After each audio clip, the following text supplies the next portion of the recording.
Oke teman-teman, berjumpa kembali dengan channel saya Hawa TV Kreatif. Kali ini saya akan membersihkan teko yang kotor ya. Pertama siapkan citrun seperti ini.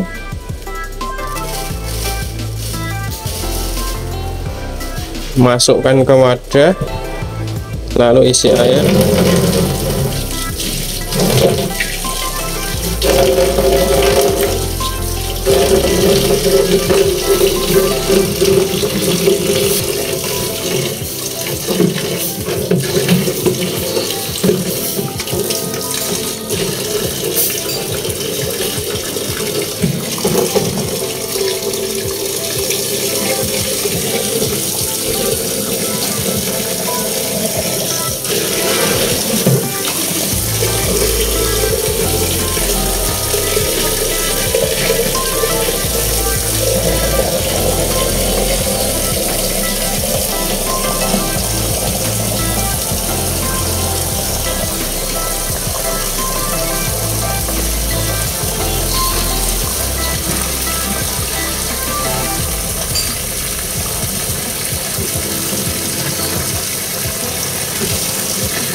Tunggu beberapa menit ya, 30 menit ataupun 15 menit teman-teman.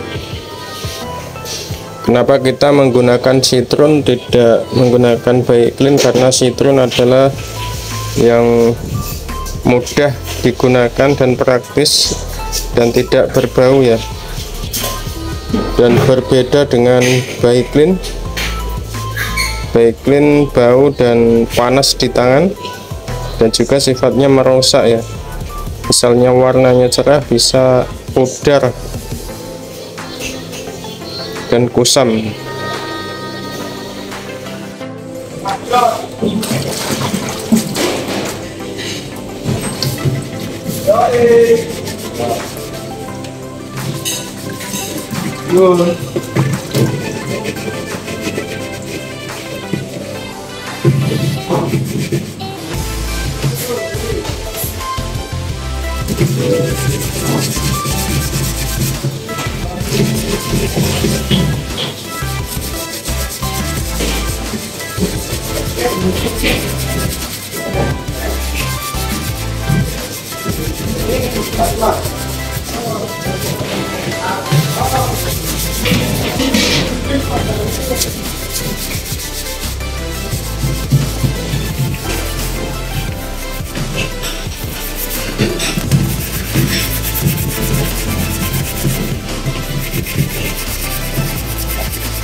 diamkan 15 menit.